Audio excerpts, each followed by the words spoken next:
7. Music touched the returning party. Music full of gaiety and life. Not only did flutes play, but so did horns, flutes, and drums. As Kentrell and the others entered, they also heard voices raised in merriment and noted light upon light darting about in the city below. Deep shadows still covered the kingdom, but hopelessness no longer enshrouded the lost realm. Uptana met them almost immediately. Her eyes became Kentrell's world, and her voice, as she thanked him, stirred again his heart and soul. I want you to see something before we go to my father. She immediately said, taking him by the hand. She led the captain and the others to a high balcony from which nearly all the city could be seen. Atana waved her hand across the vision of Ureh, showing Kentrell the fruits of his success. There were people, live people, celebrating in the streets. They were everywhere, not the pallid specters of before, but breathing folk in flowing, colorful clothes, more like those donned by the desert inhabitants of Lukolain, rather more than the dour and formal Eastern wear normally seen in Kyrgyzstan. They laughed, they danced, they sang, all the things of life. Nice. Gorse commented, grinning at the festive activity. Captain Dumont looked at his hostess, ever a wonderful sight in herself. I don't understand. The people. It happened the moment the sun failed to touch our kingdom. Not only did the shadow hold, but all of Ureh seemed to gain earthly substance. We're still not truly yet part of the world again, but we are nearer to it than ever before. The necromancer leaned close. Magic is a strange and complicated creature, Captain. Perhaps the Lord of the Realm can better explain this miracle. Kentrell nodded. We shouldn't keep him and the others waiting any longer. Tana did not release his hand, and he made no move to force her. They and the rest hurried through the halls of the palace, halls that, like all else, looked different in ways not noticeable at first. The chandeliers and oil lamps had become brighter. That much Kentrell would have readily sworn. In addition, the sense of death and decay that he had experienced on his first entry had been replaced by one of spirit and rebirth. And as there had been people of flesh in the streets, there now stood in the halls figures both solid of body and clad in gleaming metal, armored from toe to neck in chain and plate and wearing open helmets with broad rims in the front that stretched a good hand's width ahead. They saluted the mercenaries and Atana as the group passed. In some ways, their narrow eyes and pale skin reminded Kentrell of Zail, and he wondered if the necromancer's ancestry held some link to Ureh. More people crossed their paths as they neared Juras Khan's chamber. These wore robes of state with blue and red sashes, and each bowed gracefully as Atana and the captain headed to the doors. Courtiers also paid homage, men going down on one knee and women curtsying.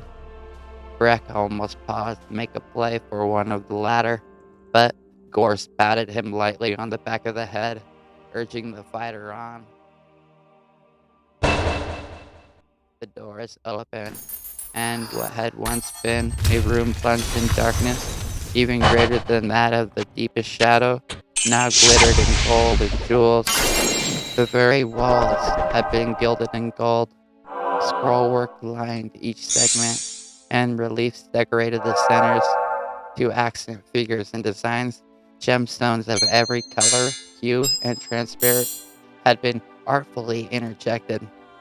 Likely it had taken years for those who had crafted this astonishing display to complete their work, but their effort had obviously been worth the difficulties and time. A full honor guard greeted them as they walked inside, a score of armored figures snapping to attention, their lances pointing to the ceiling. At the far end, where the rich crimson rug that started at the doors finally came to its conclusion, a jubilant jurist con awaited the new arrivals. Albert and the rest who had been left behind seemed no less pleased at Kentrel's return than the Lord of Ureh. And why not? The success of the venture meant that all of them would leave the Shadow Kingdom laden with as much treasure as they could carry. Of Sin, however, there was no sign. Remembering the talk of the Vajrai aiding their host in escaping his personal curse, Kentrel assumed that the bearded sorcerer had already rushed off to pursue Khan's vast library of magical knowledge. So much the better as far as the captain felt concerned. Not only would Sin finally do something of value, but he would also be well out of the way. My friends, the gray-haired monarch loudly called, my good and trusted friends, you have the gratitude of an entire realm. You have given Ureh a chance to be whole again in a manner we never thought possible. He indicated the room, the guards, even the courtiers beyond the doors. Already, the fruits of your labors ripen. You bring life to a city. The people celebrate not only their renewal, but those who granted it to them. Captain Kentrel Dumont, Khan continued, resting his arms on his knees and smiling graciously. You and your men, and you too, Master Zail, are the guests of the palace. It will take a few days to formulate your rewards properly, but in the meantime, whatever you desire in Ureh is yours. Kentrel thought of the festival outside. Are my men free to leave the palace if they so chose? I think my people would demand it. Juris Khan looked over the other mercenaries. There are places for you to sleep in the palace, but there's no need for you to stay here otherwise. Outside, I know that wine, food, and other entertainments are available to you, my friends. If you like, go now with my blessing, and when you finally reach your limit, you're welcome back here. The captain nodded permission. That was all the news that Albert and the others needed. With much backslapping and cheerful words, they started out of the chamber, each saluting Kentrel as they passed. You men can go too, he informed Jodas and then those who had journeyed to the mountain. They quickly joined their fellows. As Gore started to leave, though, the captain called him over. Keep a bit of an eye on them if you can, he asked of his loyal second. Make certain that they don't wear out our welcome despite everything, eh? Gorst gave him his biggest grin yet. I'll watch, Kentrel. I will. That left only Zayu, and while Captain Dumont felt more comfortable around the necromancer than he had at first, he still desired his pale companion to find some other interest. Atana still held Kentrel's hand, and he hoped that meant that she would not be averse to advances made by him. As if reading his thoughts, Zael suddenly announced, Great Lord of Ureh, with your permission, I think that I shall see if the Vajra might need some of my assistance. That would be most appreciated, my friend. One of the guards can direct you. With a sweeping bow, the necromancer backed away, leaving Kentrel with Juris Khan's daughter. Her father smiled at the pair. Atana, I'm sure that the captain hungers. See that he is satiated. If that is your order, she replied with a slight inclination of her head. Atana led Kentrel out, guiding him down a hall he had not traversed previously. Not once did she loosen her hold on him, and not once did the veteran fighter struggle to free his hand. In his mind, she could have led him the length and breadth of the kingdom, and he would have willingly have followed. You've done so much for us. So much for me. She said, as they walked alone. I don't know how to thank you, Captain. Kentrel. My name's Kentrel, my lady. Under thick lashes, she smiled at him. Kentrel. You must call me Atana in return, of course. It'd be my honor. The smile faltered a bit. You have secured us to the world. We cannot go beyond the area the shadow forms. But there is hope now that soon we can. Once my father is free from the other spell, we can proceed with some thoughts he has had. Possibilities in which the sorcerer and the necromancer would be of much aid. You'd better have someone keep an eye on old Sin. He's not the most honest of his ilk. My father knows how to read people, Kentrel. You should realize that. The corridor suddenly felt much too warm. The captain tried to think of another direction of conversation and finally recalled the brooch. My lady, Tana, I've got to confess that when I saw you with Lord Khan, it wasn't the first time I'd seen your face. She laughed lightly, a musical sound. And here I thought I had you entranced with one single glimpse. I noticed that you reacted far more than any of your comrades. Atana cocked her head. Tell me then, how do you know of me? Because of this, he pulled forth the brooch. Tana gasped when she saw it. She took it from his hand, running her index finger over the image of herself. So long, so very long since I saw this. Where did you find it? In the ruins, in the midst of the city. He took it. The crimson-dressed young woman said in a tone so dark it actually made Kentrel shiver slightly. Ragus. He took it. But why? Because he desired me, Kentrel.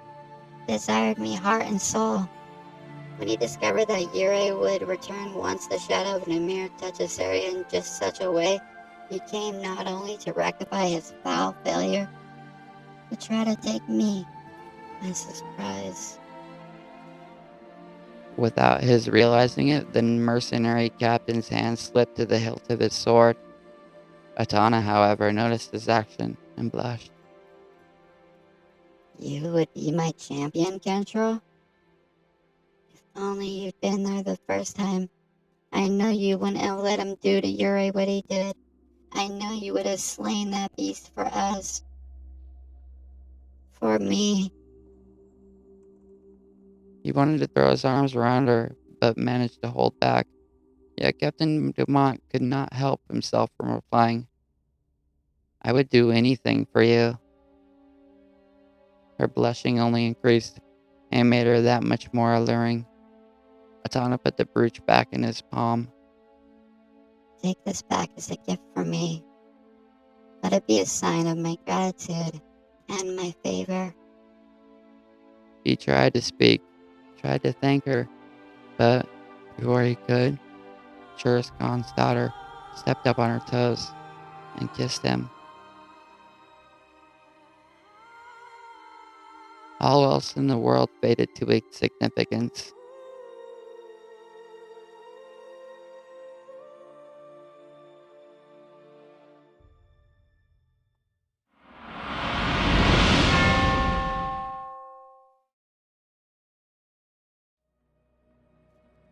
Zael felt extremely uncomfortable. He had felt so for quite some time, almost since he and the others had first met Genghis Khan. That no one else might have recognized his discomfort gave credit to the necromancer's mental and physical skills. The training through which he had lived his entire life had granted Zael virtual control over every aspect of his being. Few things could disturb the balance within him, but something about Ureh and its inhabitants had. On the surface, the necromancer could see nothing capable of doing so. Khan and his people had been thrown into the most dire predicament, the victims of a spell twisted by a corrupted sorcerer. He, as much as Captain Dumont, had wanted to help them, although while the mercenaries' interests had much to do with the beauteous offspring of Ureh's ruler, Zael's interest had been in returning the balance, that which had been madly left awry. Such a travesty as Gregis Mozzi had enacted could have threatened the stability of the world itself. For whenever innocence suffered as the citizens of this kingdom had, it strengthened the cause of hell. Gregis Mozzi. Here we are, sir. The guard who had accompanied Zael remarked. Thank you. I have no more need of you.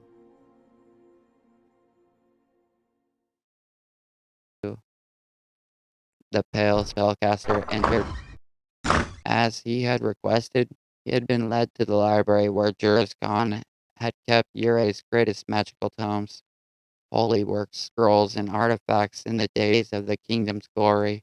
100 scholars of both the mystical and theological paths would have been there in the vast room, pursuing the ceiling-high shelves for the secrets and truths gathered here over the centuries. Now, only one slight figure hunched over a massive moldering book almost as large as himself. Even as he entered, Zael could hear Quothsin muttering to himself. But if the rune here means the sun's power, and this segment refers to the Eye of Hest. The Bashari suddenly looked up, then glanced over his shoulder in the direction of the necromancer. Master Sin, Zael greeted the other spellcaster. The short-bearded man snorted at the newcomer, then returned his gaze to the book. How goes your research? Without looking at Zael, Quothsin testily retorted. It goes slowly when young cretins constantly interrupt it with their blather. Perhaps a combination of efforts would. Now the elderly Vajrai did look at the necromancer again, but with eyes that burned bright with growing fury. I am a sorcerer of the first magnitude. There is nothing I could learn from you. I only meant... Wait. It occurs to me that there is one thing you can do. Sayo frowned suspicious. What? With a venomous tone, the Vajra replied, You can leave this library right now and get as far away from me as possible. You taint the very air I breathe. The necromancer's gray eyes met some silver-gray ones. Both the Viserai and the servants of Rathma shared some common ancestry, but neither spellcaster would have ever acknowledged such a blood relation. As far as both sides were concerned, a gulf almost as wide as that between heaven and hell existed, a gulf neither wished to bridge. As you desire, the pale mage responded. I would not want to put too much distress on one of such senior years. It could prove fatal. With a snarl, Wolfson turned away. Zyle did likewise, leaving the library and marching down a deserted hallway. He had not meant to get into any confrontation with the Vajari, no matter how minor. The necromancer had honestly wanted to help, the better to see Juris gone free. However, there were spells and research that Zyle could do on his own, paths of which the more materialistic Sin would have never approved. Those who followed the ways of Rathma often found what other spellcasters carelessly overlooked. How ironic it would be if Zyle discovered quickly what his counterpart so struggled to find. Sin badly wanted the magical tomes and relics Khan had promised him. It would eat him up inside if Zyle instead garnered the prizes. Zyle, boy, I must speak. He planted a hand over the bulky pouch at his side, trying to smother the voice that could not be smothered. Even though it had hardly spoken above a whisper, to the necromancer had resounded like thunder in the empty hall. Zyle. Quiet, Humbart, he whispered, quickly surveying the area. Zyle noticed the entrance to a balcony. With smooth, silent movements, the slim, pale man darted outside. Below, the sounds of merriment continued. Zyle exhaled. Out here, no one would hear him speaking with the skull. He pulled what remained of Humbart Wessel out of the pouch, glaring into the empty eye sockets. More than once you have nearly given away yourself, Humbart, and thereby put me in strains. Trust is not always an easy thing for one of my kind to attain, but it is a fairly easy thing for us to lose. Those who do not understand the truth of Rothma prefer to believe the lies. You mean like raising the dead? What is it you want, Humbart? Gregis Matzi, Answered the skull, the eye sockets almost seeming to narrow. He had captured Zyle's attention. What about him? You didn't believe that hogwash about old Gregis, did you? Mocked Humbart. Gregis, who wanted so badly to join his friends in heaven that he prayed each morning and eve and cried most of the day through. Looking down at the torchlit city, the necromancer thought over everything that had been said about the sorcerer. During Juris Khan's revelations, Zyle had more than once pondered the inconsistencies with what Humbart Wessel had told him, but also had assumed that the Lord of Ureh would certainly know Moxie better.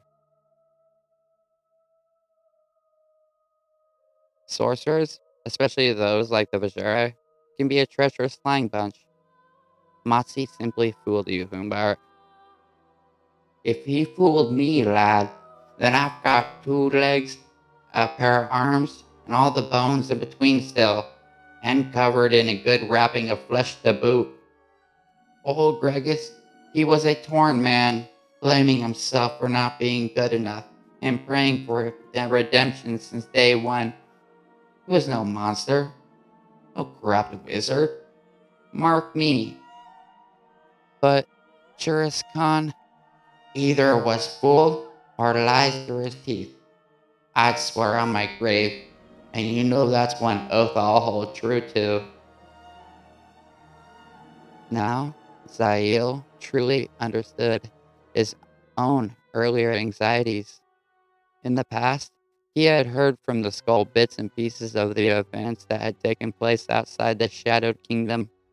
When Humbart Wessel and his men had watched Gregis Mossy rush to the ghostly city, arms raised in praise to heaven and voice calling out thanks for this second opportunity, every time Humbart had mentioned the spellcaster, it had always been as a man driven to redeem himself, to prove himself worthy. Not at all the beast that Khan and his daughter had described. And what would you suggest? The necromancer muttered. Find out the truth from the source. Of course. Zael gaped. Gregis Mozzie? It had never occurred to him to try to raise the specter of the dead mage. In the past, it had seemed impossible, for all trace of the man had been thought to have vanished along with the legendary kingdom. But now Zael stood within the realm itself. One problem remained, though. According to Juriscon, Motzi had been utterly destroyed, his corporeal form incinerated, without skin, hair, blood, or a sample of well-worn clothes. Even a skilled necromancer such as Zael could hope to accomplish little. He said as much to the skull, which brought back a harsh and sarcastic remark from Humbart. Am I the only one of us who still has a brain in his head? Think, lad. Regis was born and raised in Ureh. He lived here all of his life until the spell that cast the soul of the city and its people to oblivion, and then he still came back again. More to the point, Zael, Ureh's been frozen in time, almost unchanging. If old Gregis had a place to call his own here, the betting's still good. That is, it still stands. What Humbart said made such sense that Zael could not believe that he had not thought of it. If a piece of clothing or an item often used could be found among the dead mage's belongings, it might prove enough to summon the shade of the man. Then, from Gregis Motzi himself, the necromancer could learn the truth, and possibly even the key to Ureh's salvation. If Motzi proved to be the evil that Juriscon claimed it to be, Zael could wring the secret of the spell work from him far faster than Sin could ever hope to do by thumbing through volume after volume of dusty tomes. We must find his home. Can't likely just ask, though, can we? Eyeing again the city below where the celebration continued unabated, Zael allowed himself the slightest of smiles. Perhaps we can, Humbart. Perhaps we can.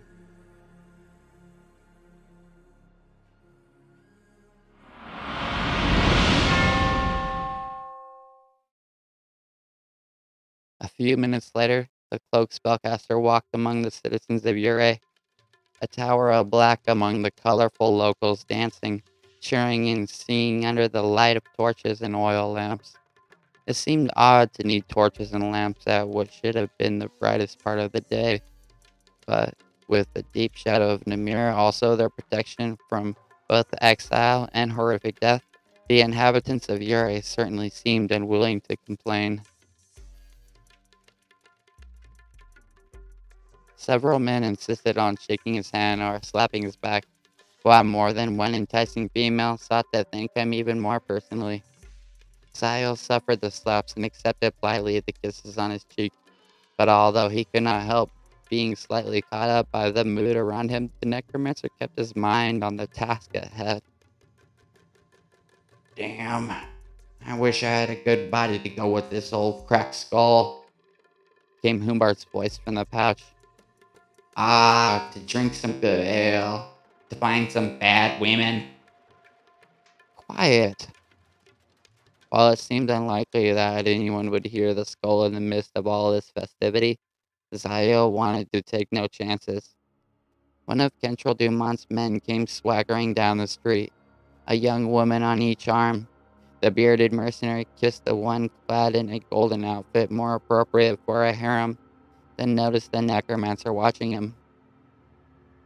Enjoying yourself there, spellcaster? He grinned, and momentarily releasing his companions, extended his arms to include all of Ureh. The whole blasted kingdom wants to celebrate as heroes. Zael recalled the dark-haired fighter's name.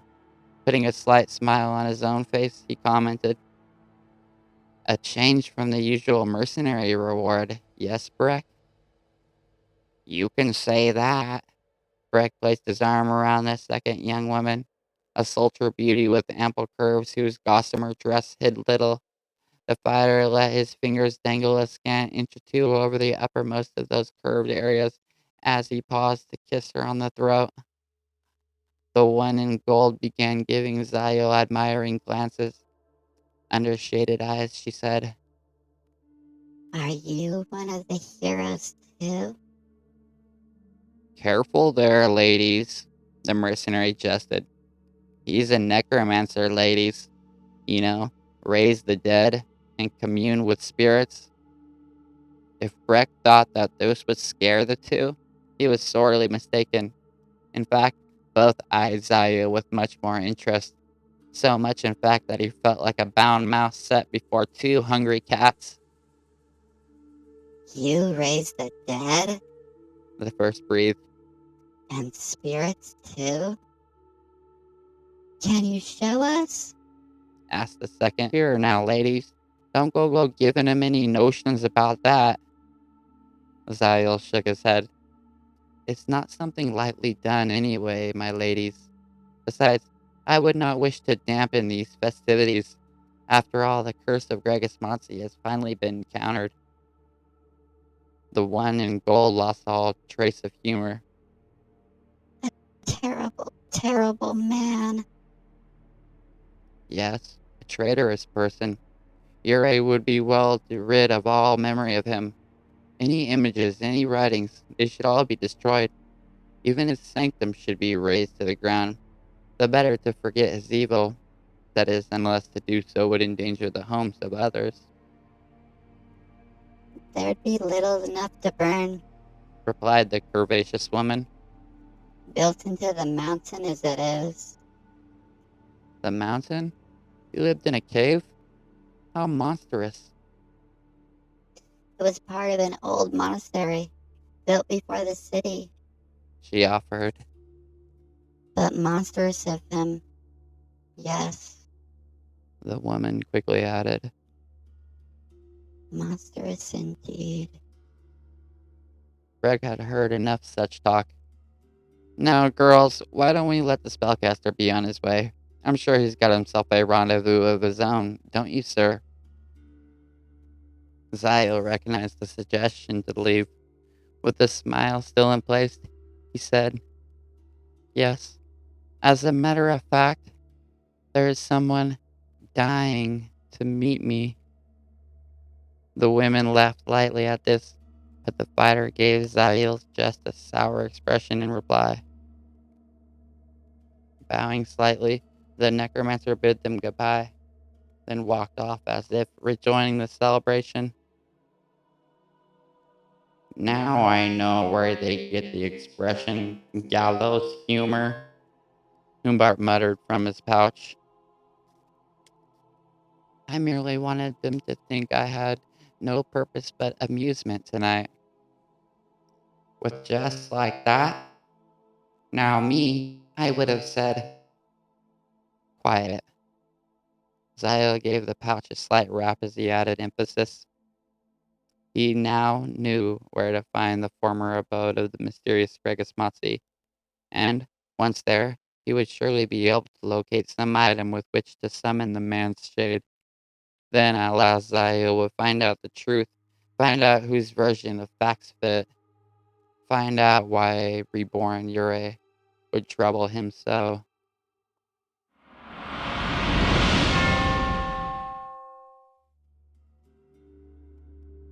Breck stumbled into the home of one of his two companions with lust fully on his besotted mind. Even the necromancer's thankfully brief interruption of his pleasuring had not lessened his desires. Not only did both young women seem willing, but they were far more attractive than those with whom he usually found himself. It would be good for a change not to find the next morning that he had bedded some one-eyed she-demon with skin more leathery than his boot. Breck felt certain that he had it in him to satisfy both beauties, and even if it turned out he didn't, at least if they satisfied him, it would all be worth it. Only a dim light far back in the building cast any illumination. The mercenary winded his way toward it, only blatantly realizing that he no longer had an arm around either of his intended treats. At some point near the doorway, both had gone missing. "Here now, ladies," he called out. "Where have you run off to?" Over here. Called the one with the voice Breck recalled as wearing the striking golden outfit. If she wanted to be first, then he would not disappoint her. Breck followed the call, reaching out with his hands as he gradually made his way toward the faint light. Almost there. Murmured the second, the woman whose shape the fighter had found so appealing. "So you both want a piece of me at once?" He laughed. "That's fine with me." We're glad you think so. Said the first, moving into the light. Breck screamed. Under scraps of hair, a husk of a face stared empty-eyed at the mercenary. A mouth shaped into a circle and filled at the edges with sharp needle-like teeth gaped. Any flesh on what had once been a female face had dried away, leaving skin so taut it barely could hold in the skull.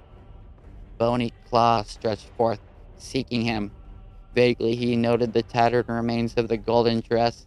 Then, the horror of what he faced finally stirred Breck to action.